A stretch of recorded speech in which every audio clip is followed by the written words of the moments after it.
여러분 안녕하십니까? 주님의 이름과 평강으로 문안드립니다. 부득이한 사정으로 주일 예배에 참석치 못한 분들과 주님의 복음을 널리 전하기 위해 선교용으로 제작된 영생장로교회 이영걸 목사님의 주일 설교입니다. 이 귀한 하나님의 말씀을 통해 크신 은혜를 체험하시고 힘차고 복된 신앙생활이 되셔서 하나님께 영광 돌리시는 여러분 되시길 바랍니다.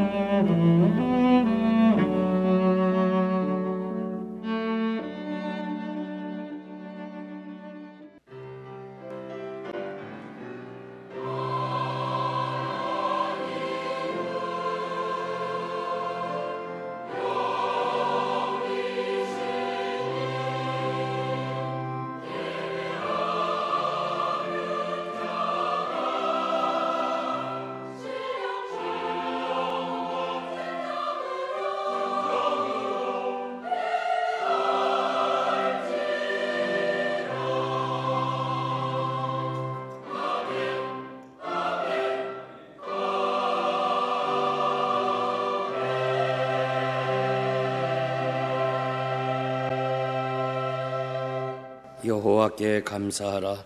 그는 선하시며 그 인자하심이 영원하미로다. 여호와께 구속함을 받은 자는 이같이 말할지어다. 여호와께서 대적의 손에서 저희를 구속하사 동서남북 각 지방에서부터 모으셨도다. 거룩하신 하나님 아버지, 감사합니다. 주의 날에 주의 전에 모여서 하나님 앞에 예배드리게 됨을 감사합니다. 이 시간 머리 들기 전에 우리들의 모든 허물과 죄악을 용서하옵시고 사유하심이 하나님께 있사오니 우리들의 모든 죄를 용서하여 주시옵소서. 우리가 드리는 예배를 통해서 하나님이 영광을 받으시고 우리에게 은혜와 기쁨과 감사와 아름다운 축복의 시간 되게 하여 주시옵소서. 이 한 시간 온전히 우리 하나님 앞에 의탁하옵고 예수님의 이름으로 기도하옵나이다. 아멘. 사사기 21장 25절 말씀, 25절 한 절을 다 같이 함께 봉독하겠습니다. 그때 이스라엘의 왕이 없으므로 사람이 각각 그 소견에 옳은 대로 행하였더라. 아멘.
1985년 세계 2차 대전 패전 40주년 기념식에서 독일의 바이츠케커 대통령은 우리가 과거에 대하여 눈을 감는다면 현재에도 눈이 멀다는 이야기를 했습니다.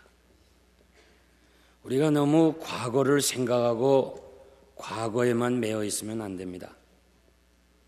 그러면 현재와 미래를 잃어버릴 수가 있습니다. 그런데 과거를 완전히 잊어버리면 같은 일을 반복할 수가 있습니다. 왜 우리가 역사를 공부합니까? 과거의 영광과 실패를 검토해서 지금의 삶을 한번 바르게 사는가 가름할 수가 있기 때문에 그렇습니다. 우리는 그동안 무엇인가 성공이라는 목표를 향하여 올라가려고만 애쓰는 과정에서 무엇인가 중요한 것을 빠뜨렸다고 생각이 됩니다. 너무 바쁘고 힘들고 피곤하게 살면서 정말로 중요하고 귀한 것은 알지 못하고 살아왔습니다. 너무 세상적인 것이고 물질적인 것, 피상적인 것 때문에 가족에게 혹은 친척들에게 남들에게 상처를 주는 일들이 있었습니다. 이제는 우리가 살아온 뒤를 좀 돌아보면서 내가 과연 하나님 앞에 오늘이라도 서도 부끄러움이 없을까? 내가 오늘 죽는다 할지라도 나를 위해서 울어줄 사람이 있을까? 깊이 생각하고 이제는 좀 더 신앙적이고 인격적이고 본이 되는 그런 삶을 살아야 할 줄 믿습니다. 우리가 지나온 삶을 순간순간 뒤돌아보면서 지금의 삶과 연결시킨다면 보다 성숙한 인격적인 그런 삶을 살 수 있다고 저는 생각합니다. 뒤를 돌아보는 여유도 필요합니다. 뒤를 돌아다 보면 뜻밖에도 잃어버린 것들을 되찾는 경우도 있습니다. 이런 뜻에서 저는 지난 4년 9개월 동안 이 사사기를 강의했습니다. 이제 다시 한번 이 사사기 전체를 통해서 우리가 이 귀한 말씀을 좀 마음에 새기면서 우리의 남은 시간을 사사기의 말씀에 비교하면서 잘못된 것은 바로잡고 그리고 좋은 점을 삶에 적용을 시킨다면 참 아름다운 삶을 살지 않을까 그렇게 생각해서 제가 강의한 설교를 종합해 가지고 3가지 여러분들에게 말씀을 드리겠습니다. 첫째는 하나님은 역사의 주관자이시라는 겁니다. 사사기 전체를 통해서 우리에게 가르치는 것은 하나님은 역사의 주인이시다. 사도행전 17장 26절 말씀 보면 하나님은 온 인류의 연대를 정하시고 거주의 경계를 정하셨다고 말씀하십니다. 하나님께서는 유대 나라뿐만 아니라 모든 열방들을 다스리고 있는 것을 볼 수 있습니다. 하나님은 자기 선민, 택한 백성의 이 잘못된 것을 바로잡기 위해서 전혀 생각지 않는 하나님 섬기지 않는 이방 나라를 강하게 하시고 축복하시고 세우셔서 징계의 도구로 사용하신 것을 우리는 보아왔습니다. 피어슨 박사는 역사는 하나님의 역사라고 이야기를 했습니다. 다른 건 몰라도 우리 시대에 우리가 지금 살고 있는 시대에 일어난 끔찍한 사건들을 보면 결코 우연한 것이 아니고 배후에서 하나님이 하신 것이라 그렇게 우리가 믿을 수밖에 없습니다. 가장 지구상에서 무신론적이고 반기독교적인 이 소련 연방이 이렇게 지금 가장 많은 선교사가 들어가서 자유롭게 말씀을 전한다는 건 상상할 수 없었습니다. 수많은 사람들이 성경을 사모하는 사람이 있어서 생명을 걸고 자신을 복음의 밀수꾼이라고 그렇게 하면서 잡히면 죽을 각오를 하고 성경을 가지고 들어갔던 그 나라가 지금은 세계에 많은 사람이 가서 복음을 전하는 나라가 됐습니다. 그뿐만 아니라 1989년 그 한 해 동안에 이 모든 소련의 지배를 받고 있던 동독이라든지 폴란드라든지 헝가리, 체코, 불가리아, 루마니아, 알바니아, 유고, 몽골까지 하루아침에 그냥 전부 자유와 독립을 선언하게 되고 피 한 방울 흘리지 아니하고 그들은 자유롭게 지금 복음을 받는 그런 나라가 됐습니다. 그때 그 세계에서 가장 강한 소련 군대는 어떻게 됐냐 그 말이에요. 왜 가만히 있었냐 그 말이에요. 그 물음에 대해서 우리는 하나님이 하셨다고 대답할 수밖에 없습니다. 역사는 군왕이나 군대나 제도나 이데올로기가 통치하는 그런 힘같이 느껴지지만 사실은 그게 아니에요. 하나님이 역사를 주관한다는 사실을 분명하게 우리는 믿는 것입니다. 북한 땅이 김정일이가 지배하고 마치 그의 뜻대로 되어지는 것 같이 생각이 되고 백성들을 자기 소유물처럼 마음대로 죽이고 희생시키고 핵무기를 가지고 세계에 자랑하지만은 언젠가는 피 한 방울 흘리지 않고 하나님의 의가 이루어지고 하나님의 영광이 드러나고 그 북한 땅에서 찬송의 소리가 울려 퍼지는 날이 여러분 시대에 올 것을 믿습니다. 인간은 가만히 두어도 스스로 발전하는 그런 무한한 가능성의 존재가 아닙니다. 하나님 없이 사는 인간, 하나님이 왕이신 것을 믿지 않는 자기 멋대로 사는 인간은 결국 망합니다. 영적인 것이 아닌 육적인 것, 세상적인 것, 죄악은 다 망하고 맙니다. 왜? 역사의 통치는 하나님이 하시기 때문에 그렇습니다. 개인도 마찬가지입니다. 성공한 것 같고 부자 된 것 같고 남이 볼 때는 정말 많은 것을 소유한 것 같이 보이지만은 영적인 것이 아닌 것 사람, 이 죄악적인 그런 것으로 얻어진 모든 부와 모든 소유는 그것 때문에 망한다는 것을 우리가 알 수 있습니다. 그래서 역사가 도인비는 모든 역사는 그 껍질을 벗기고 보면 결국 영적인 것이다. 대단히 의미 있는 말입니다.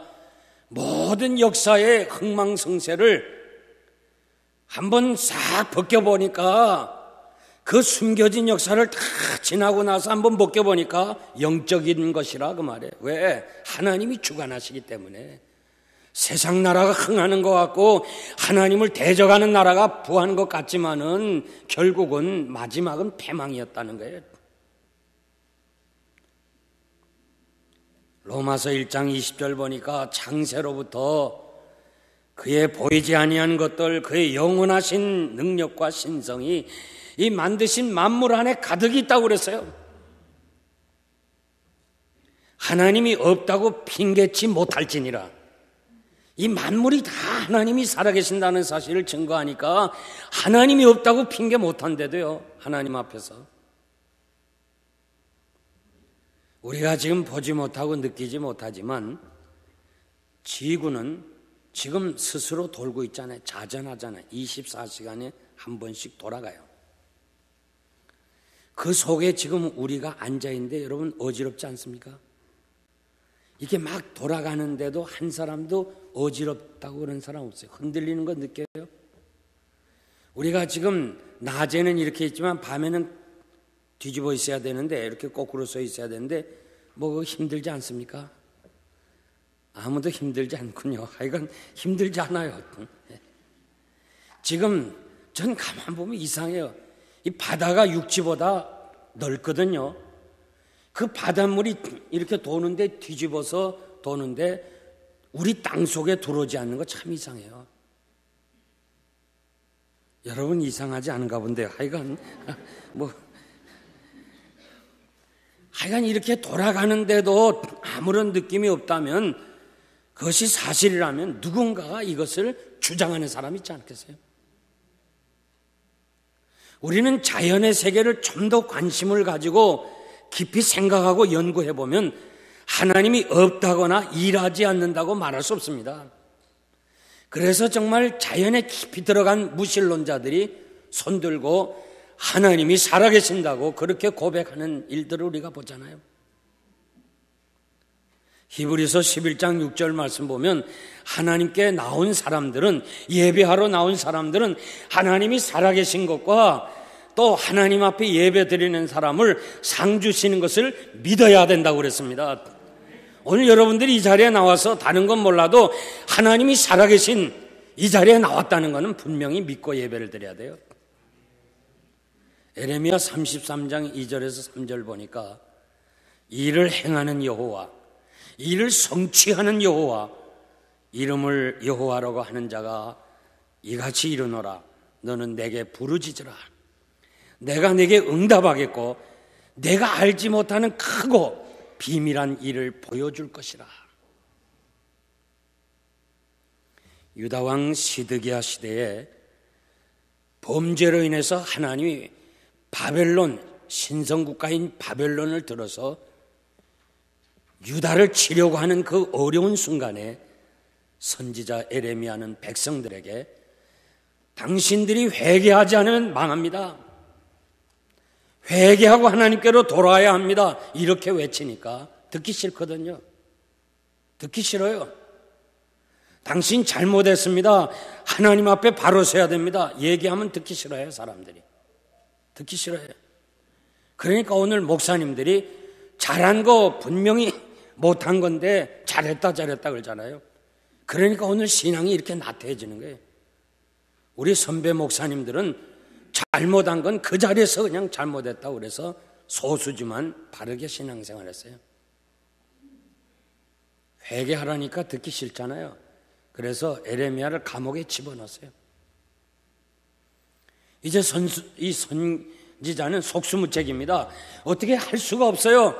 그래서 괴로워할 때 에레미야를 향하여 에레미야야, 내가 새 일을 한다. 너는 내게 기도만 하라. 부르짖어 구하라. 내가 응답하겠고 내가 알지 못하는 크고 비밀한 것을 네게 보여줄 것이라고 그랬습니다. 에레미야는 자기가 일하는 걸로 알았는데 하나님이 에레미야야 고민하지 마. 내가 일하는 거야. 내가 일하는 거. 여러분, 주의 일은 우리를 통해서 하나님이 하시는 거지 내가 하는 것이 아닙니다. 스코틀랜드에 가실 기회가 있으면 잔 낙스의 생가를 방문해 주세요. 잔 낙스의 집이 지금도 보존되어 있는데 거기 가보면 낙스가 생전에 기도했던 그 기도를 이렇게 녹음을 해서 들려줍니다. 또 설교도 들려줍니다. 얼마나 파워풀한지 몰라요. 그 기도가 아주 강력했어요. 그의 기도의 골방에 들어가 보니까 무릎 꿇었던 자리가 마루가 패였어요. 하도 무릎을 꿇어서 기도했기 때문에. 그래서 제가 직원한테 허락을 받고 잔 낙스가 입었던 그 가운을 입었어요. 목사 가운을 입었어요.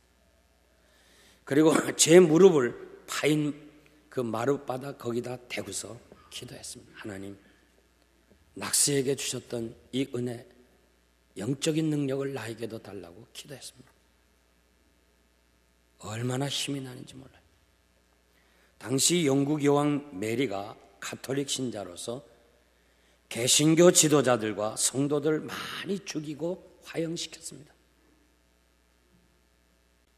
제가 지난주에도 말씀드렸습니다마는 이 가톨릭이 진리를 수호한다는 뜻에서 얼마나 많은 희생자를 낸지 몰라요. 그래서 이 잔 낙스는 기도할 수밖에 없어요. 그럴 때 메리 왕은 잔 낙스와 대결을 해서 개신교 지도자들과 교인들을 잡으라고 명령을 했습니다. 이때 낙스는 골방에서 간절히 기도했어요. 하나님이여, 스코틀랜드를 내게 주시든지 아니면 내 생명을 취하소서. 내가 먼저 희생되겠습니다. 나를 죽이든지 아니면 이 스코틀랜드의 개신교들, 성도들을 다시 살리든지 둘 중에 하나 해달라.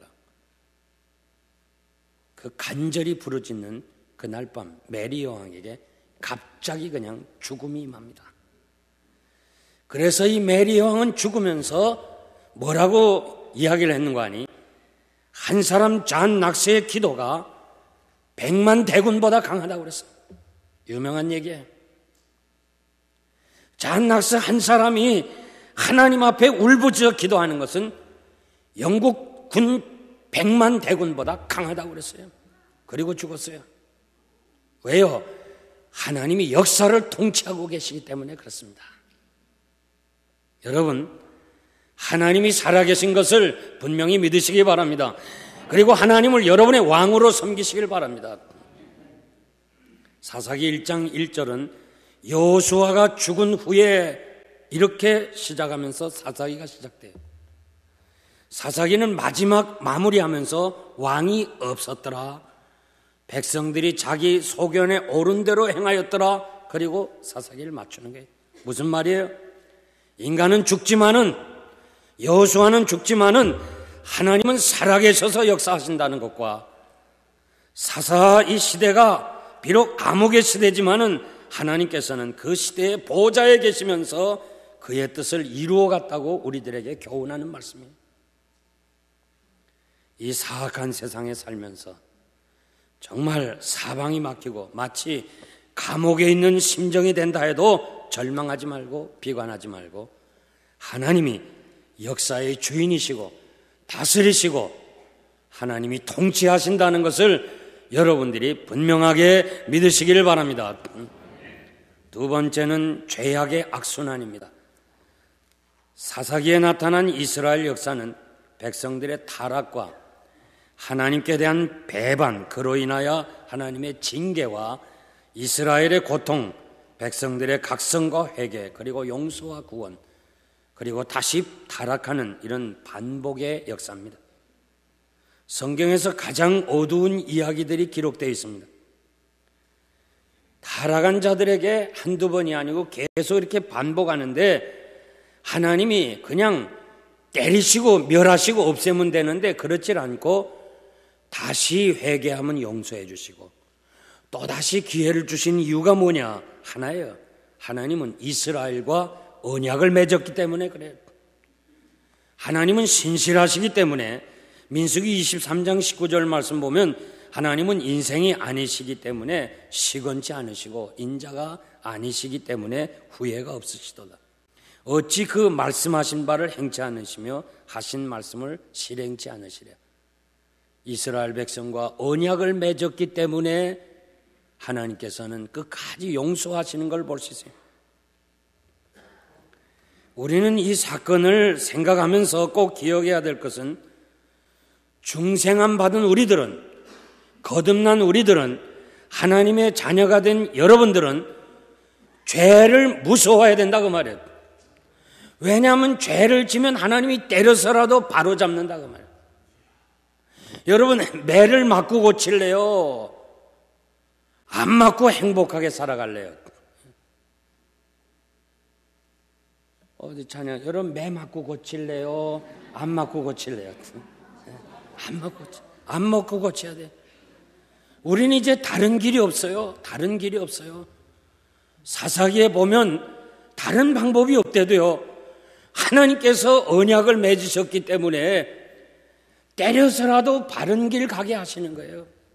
그러니까 우리는 어떻게 이제는 하나님의 그 빛이 우리 마음에 비쳤기 때문에 하나님이 우리를 향해서 거룩한 백성 되기를 원하시고 자기의 뜻을 이루어 가도록 하시기 위해서 우리 안에 역사하시기 때문에 잘못하고 범죄하면 때려서라도 바른 길 가게 하시는 거예요. 그러니까 우리는 잘못하면 안 된다는 거예요. 하나님께서 모세를 통해서 이스라엘 백성들이 아직 가나안에 들어가기 전에 당신들이 가나안 땅에 들어가면 그 땅에 많은 우상을 섬기는 민족이 있으니 그걸 다 몰아내야지. 만약 남겨두면 그것이 당신들에게 찌르는 가시가 될 것이라. 고통이 될 것이니까 몰아내라고 그렇게 말씀을 했는데 이스라엘 백성들이 그 말씀에 순종했더라면 이런 악순환의 반복이 없었습니다.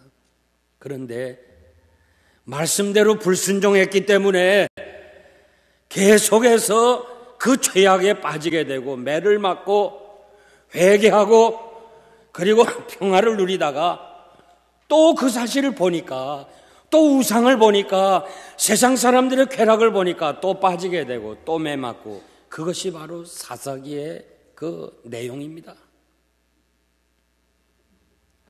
세상 사람들은 좋은 거 유혹을 보지만 죄악을 보지만 우리는 결과를 볼 수 있어야 돼요. 죄는 고통이라는 것입니다. 하나님은 거룩하시기 때문에 죄를 용납할 수가 없어요. 죄를 보고 계실 수가 없습니다. 죄를 제거하기 때문에 우리에게 징계가 필요한 것입니다. 죄는 한순간에 들어오고 결과는 평생을 마음 아프는 찌르는 가시와 같습니다. 우리가 잘 아는 대로 아간이 범죄한 것은 계획한 것이 아닙니다. 내가 가서 뭘 훔치야지, 내가 이때 좀 한 미천 잡아야 되겠다, 그런 생각 없었어요. 그냥 전투에 나갔다가 아름다운 외투 한 벌을 보았습니다. 또 은을 보았습니다. 금을 보았습니다. 보는 순간 그냥 탐이 난 거예요. 그래가지고 취해버렸습니다. 아주 단순해요. 계획이 없었습니다. 그냥 보는 순간에 한번 가져야 되겠다. 탐이 났고 그것 때문에 이스라엘 백성들이 패전을 당하고 그것 때문에 아간을 처리하기 전까지는 하나님이 동행하지 않았다고 그랬습니다. 아주 중요한 말씀입니다. 여러분, 보는 거 조심해야 돼요. 조심해야 돼요. 보는 거 조심. 정말입니다. 그저 한 번만 보자 아니에요. 아이고 난 괜찮아. 난 뭐 이만하면 내가 내 신앙 내가 지키고 난 문제 없어.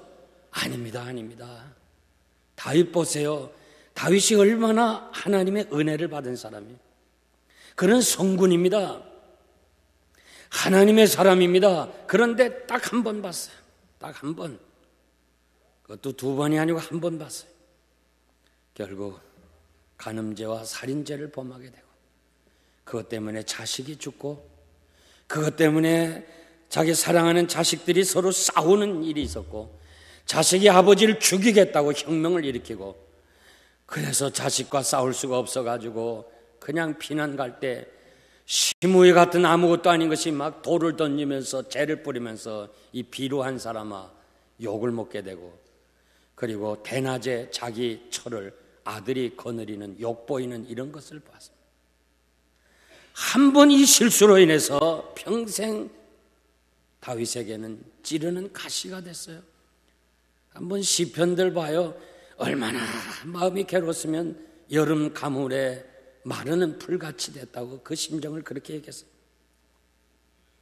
여러분, 공중에 높이 나는 새는 사냥꾼이 사냥할 수가 없어요. 바다 깊숙이 들어가 있는 물고기는 그물에 걸리지 않아요.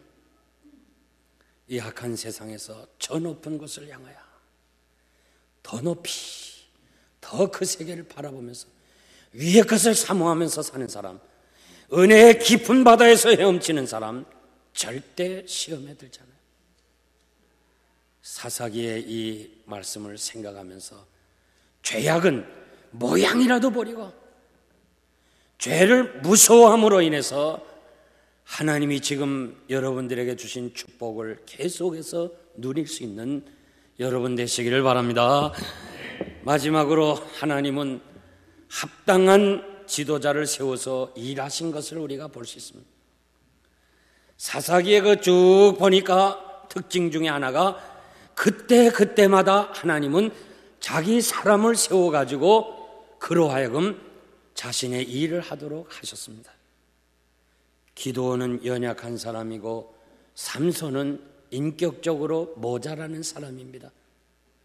우리가 볼 때 자격 있는 사람이 아닙니다. 하나님은 자격이 있는 사람을 선택하는 것이 아니고 없는 사람, 무능한 사람, 형편없는 사람, 이런 사람을 들어서 성령으로 감동시켜서 능력을 주셔서 감당하게 하신 사실을 우리는 사사기를 통해서 보면서 위로를 받는 거예요. 만약에 하나님이 자기 뜻을 위해서 이 자격 있는 사람을 세웠다면 우리는 희망이 없어. 그러나 우리가 볼 때도 우리보다 못한 사람을 하나님이 세워서 그렇게 쓰셨다면 우리도 쓰임받을 수 있다고 하는 이런 희망이 있다고 말해요. 지금도 하나님은 하나님의 말씀을 듣고 그의 능력을 받아 하나님의 일 할 사람을 찾고 계십니다. 단지 조건은 하나입니다. 하나밖에 없어요. 온전히 하나님께 헌신된 사람, 오직 하나님의 영광을 위해서 살려고 하는 이 하나님의 거룩하심을 닮아가려고 하는 이 거룩한 사람을 하나님이 들어서 시대에 사용하신다고 말해요. 무디는 여러분 잘 알잖아요. 배운 것이 없고 가난한 학생이었습니다. 그가 주일학교 때 부흥 집회에 참석했는데 그 당시 부흥회를 인도한 헤네스 발렐이라는 목사님이 설교를 하시면서 하나님께서는 지금도 온전히 자기에게 헌신된 사람을 찾고 계신다 하면서 하나님이 원하시는 사람은 돈이 많다든가 지식이 있다든가 재주가 있다든가 그것이 아니고 온전히 하나님께 헌신된 사람을 찾아서 능력을 주셔서 감당하게 하신다는 이 설교를 들으면서 무디 마음속에는 감동이 왔어요. 훗날 그가 고백한 얘기를 들으니까 그날 밤 그는 자기 생애를 온전히 바치기로 하나님께 헌신을 했어요. 그날 밤 그는 그의 눈물이 비 오듯 흘렸다고 그렇게 고백을 했습니다. 하나님께 자기가 드리면서 어린 시절에 정말 아무것도 없지만 그러나 하나님 앞에 드리겠다고 헌신한 그 무디를 미국이 가장 어려운 경제 공황 때 그를 들어서 100만 명이 넘는 헌신된 사람들 하나님 앞으로 돌아오게 하는 일에 앞장서게 하셨고 그분은 가셨지만 지금도 그분의 영향을 받아가지고 시카고에 있는 무디 학교를 졸업하는 학생들이 미국 전 세계를 통해서 하나님의 나라를 이루어가는데 헌신하고 있지 않습니까? 사사들의 행적을 살펴보면 드보라라든가 기드온, 입다, 삼손에 대해서는 성경에 기록이 많아요. 많이 기록했어요. 그런데 삼갈이라든지 혹은 돌라, 야일에 대해서는 별로 우리에게 가르쳐 주는 것이 없습니다. 그런데 하나님이 원하시는 대로 그때마다 쓰임받았던 사사라는 사실입니다.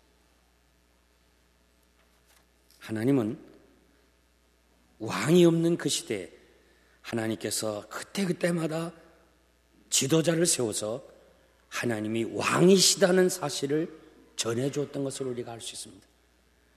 그 어두운 시대에 정말 세상의 군왕들이 활거하던 그런 시대에 아무것도 보잘것없는 정말 사람들이 볼 때 비천한 사람이지만 그 마음속에 하나님이 살아계시고 하나님은 나의 왕이라고 그렇게 믿는 사람을 그때마다 세워가지고 하나님의 뜻을 이루어간 사실을 보면서 우리는 우리 자신을 어떻게 하나님 앞에 드려야 될 것인가 깨달아야 할 것입니다. 우리가 주의 일 하면서 어떤 분은 전 교인이 다 알 정도로 알려진 사람이 있고 어떤 사람은 전혀 알려지지 않는 사람이 있습니다. 그러나 분명히 말씀드리는 것은 여러분들이 한 일을 다 알고 계시고 하나님이 다 기록하시고 언젠가는 행한 대로 상 주실 줄 믿습니다. 왜? 하나님이 살아계시기 때문에 그렇습니다. 우리가 한 일에 대해서 다른 사람이 본다거나 그 일에 칭찬하는 것을 그다지 중요하게 생각하지 마세요. 우린 뭔가 일을 하고 칭찬을 기대할 때가 있는데 그거 너무 그렇게 중요한 게 아닙니다. 왜냐하면 그냥 칭찬이 막 하고 그 춤도 마르기 전에 그냥 비난하는 거 어떻게 해요? 그거 너무 중요한 게 아니에요.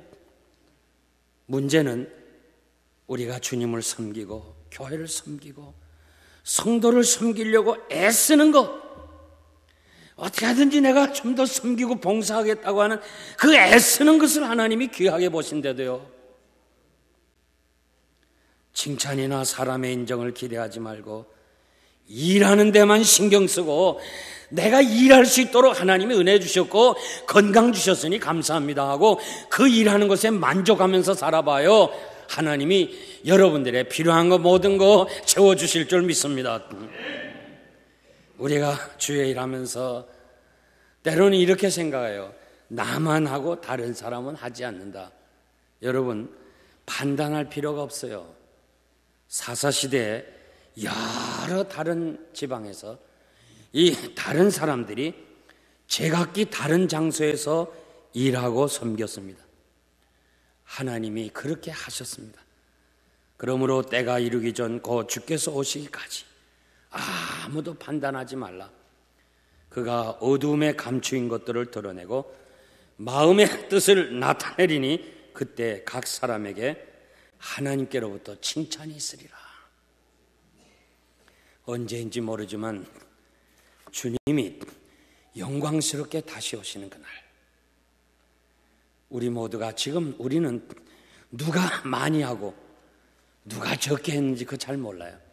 그런데 영광스럽게 오시는 그날 우리 하나님께서 다 드러내서 그때 하나님이 하시겠다고 그렇게 약속했습니다. 그날이 오기까지 최선을 다해서 여러분 섬기고 일하시길 바랍니다.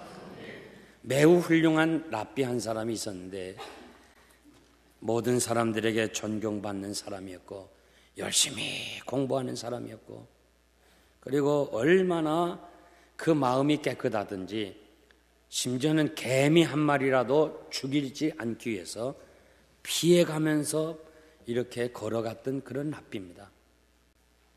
이분이 80세가 지나서 이제 임종을 바라보는 순간에 자꾸 우시는 거야. 그 제자들이 선생님 왜 우십니까? 선생님이 울어야 할 일이 무엇이 있습니까? 평생 공부만 하시고 평생 기도하시고 남에게는 조금이라도 상처 주지 아니하시고 심지어는 그 피조물까지 그렇게 아끼셨던 선생님인데 뭐가 부족해서 그렇게 우십니까? 아닐세. 내가 이제 하나님 앞에 서야 되는데 너 평생 공부 많이 했지? 너 기도 많이 했지? 너 남의 마음을 아프게 안 하고 잘 살았지? 이렇게 물을 때는 네라고 대답할 수 있지만 내가 너 얼마나 많이 교회를 위해서 일했냐? 너 얼마나 많이 다른 사람을 위해서 도와주었으며 너 얼마나 많은 사람들에게 그 아름다움을 전했느냐? 이렇게 물을 때는 내가 대답할 말이 없어서 울고 있네. 여러분, 나 혼자 잘 믿고 나 혼자 바르게 산다, 그거 하나님 앞에서 그렇게 중요한 게 아닙니다. 주어진 시간, 하나님이 주신 은사, 하나님이 주신 물질, 하나님이 주신 모든 것 가지고 우리는 어떻게 살아야 했느냐, 이것을 우리가 주 앞에서 물을 때에 대답할 것이 있어야 합니다. 세상 일들은 다 헛되고 하나님께 가지고 갈 것이 하나도 없습니다. 하나도 없어요. 오늘이라도 오라 하시면 우리가 세상 거다 하나도 가져갈 거 없어요. 내 사랑하는 형제들아, 견고함에 흔들리지 말며 항상 주의 일에 더욱 힘쓰는 자들이 되라. 이는 너의 수고가 주 안에서 헛되지 않은 줄 알미니라. 여러분, 주님을 위해서 일한 것만이 헛되지 않지 다른 것은 다 헛되고 헛된 것입니다. 아무쪼록 사사기를 통해서 하나님이 하시는 그때그때마다 지도자를 세워서 하시는 그 일을 생각하면서 주의 일에 더욱 힘쓰는 여러분 되시기를 바랍니다. 결론적으로 말씀드리겠습니다. 조지 버너라는 사람이 미국인을 상대로 설문을 해서 통계를 발표했는데, 하나님이 우주를 창조하시고 그리고 모든 것을 섭리하시느냐 물을 때 74%가 그렇다고 대답을 했습니다. 그 다음에 다시 질문했습니다. 하나님이 당신의 마음속에 살아서 역사하시고 당신을 지배하고 계시느냐 할 때는 28%만이 그렇다고 대답을 했습니다. 디도서 1장 16절 보니까 저희가 하나님은 시인하나 하나님은 계시다고 시인하지만 행위로 부인하니까 가증한 자요 복종치 아니한 자요 모든 선한 일을 버리는 자라고 그랬습니다.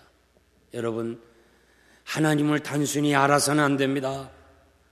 입으로 그리스도인이 돼서는 안 됩니다. 행동하는 그리스도인이 되어야 하는 것입니다. 우리가 지금 이곳에 살면서 얼마든지 예배드릴 장소가 있습니다.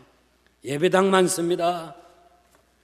그리고 우리가 성경 공부한다고 모인다고 누가 비난합니까? 핍박합니까? 얼마든지 자유롭게 모여서 성경 공부할 수 있습니다. 마음만 먹으면 24시간 라디오를 통해서 복음을 접할 수 있고 인터넷을 통해서 녹음기를 통해서 하루 종일 설교 들을 수 있습니다. 모든 그 문화가 기독교적 배경 속에 살고 있습니다. 그런데 왜 미국인들 마음속에 28%만이 하나님이 살아계신 것을 믿느냐? 로마서 1장 28절 보니까 마음에 하나님 두기를 싫어했다고 그랬습니다. 마음에 하나님 두기를 싫어하니까 그렇습니다. 사사기는 성경의 마지막이 아닙니다. 요한계시록이 마지막입니다. 의가 승리할 것이고 악은 심판을 받게 될 것입니다. 이 세상은 악하고 사사시대와 너무 흡사하고 어쩌면 사사시대보다 더 악한 시대입니다. 불신앙 시대고 부도덕한 시대입니다. 여러분들이 잘 알고 있습니다. 우리가 이 악한 시대에 하나님의 자녀로서 이 시대를 바르게 해야 될 책임이 있는데 우리는 못합니다. 우린 힘이 없습니다. 우리가 어떻게 이 악한 세상을 바로잡아갈 수 있습니까? 이 부도덕한 시대를 어떻게 우리가 바로할 수 있습니까? 그러나 우리가 말이에요, 우리 있는 위치에서, 여러분 가정에서, 여러분이 하는 일터에서, 가게에서 내가 조금씩이라도 하나님의 의를 세워가고 하나님 보시기에 합당하게 살아가고 하나님이 살아계신 것을 증거한다면 이 우주를 다스리시는 하나님께서 우리의 작은 일들을 모아가지고 하나님이 원하시는 역사의 방향으로 이끌어갈 것을 믿습니다. 이제 여기서 저는 사사기 강해를 마치겠습니다. 분명히 여러분들에게 말씀드리고 싶습니다. 이 세 가지는 좀 기억하면 좋겠지만요, 또 이거 잊어버릴 수도 있어요. 워낙 바쁘고 워낙 관심이 없기 때문에, 세상 여기에만 관심 많기 때문에 잊어버릴 수 있어요. 근데 하나는 잊어버리지 말아요. 좀 주머니에 갖고 다니세요. 뭘 갖고 다녀야 되냐? 하나님은 살아계신다. 믿습니까? 하나님은 살아계신다. 이거 하나는 사사기를 마무리하면서 꼭 전하고 싶어요. 정말요. 목사로서 여러분들에게 꼭 드리고 싶어요. 하나님은 살아계신다. 그리고 하나님은 나의 왕이시다. 내 멋대로 살아가는 것이 아니고 내 옳은 대로 살아가신 것이 아니라 하나님 말씀대로 살아가겠습니다. 요거 하나만 붙잡고 살면 여러분들의 삶이 정말 아름다울 것이고 모든 사람에게 존경을 받을 것이고 하나님이 기뻐하시는 사람이 되고 여러분의 사업이 아주 번창해지고 여러분 자손이 강대해지는 이 축복이 하나하나 하나님이 살아계신다는 거 꼭 기억해야 돼. 이거 정말 중요해. 이거 잊어버리면 안 돼. 아멘입니까? 기도합시다.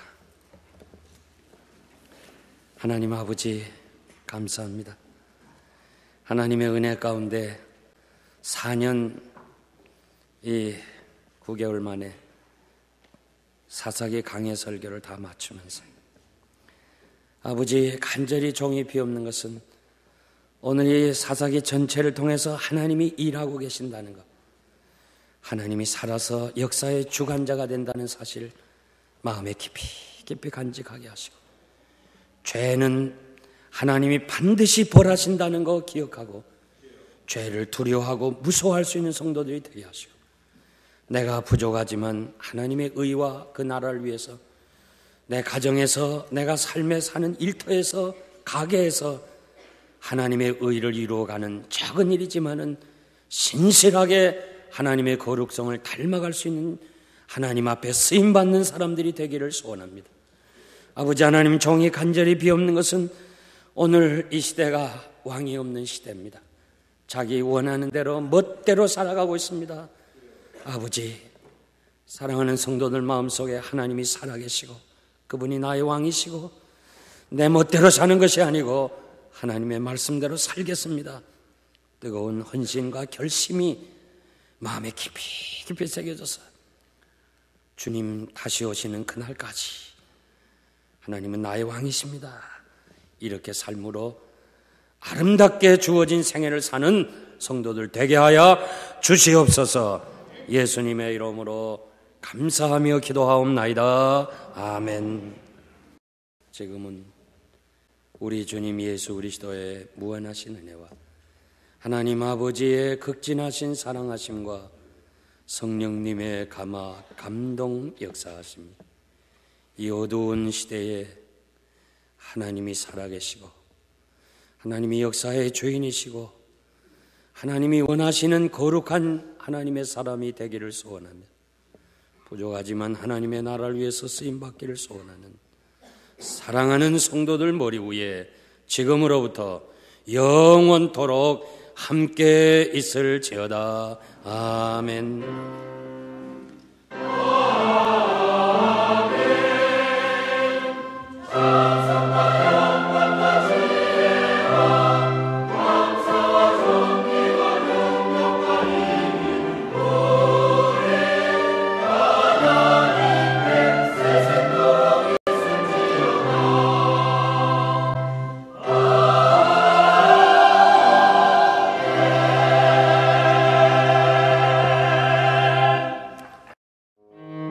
저희 영생장로교회는 706 위트머 로드 호샴 펜실베니아에 위치하고 있으며 매 주일 예배는 1부 오전 8시, 2부 오전 10시, 3부 12시에 드리고 있으며 오후 3시에는 찬양 예배를 드리고 있습니다.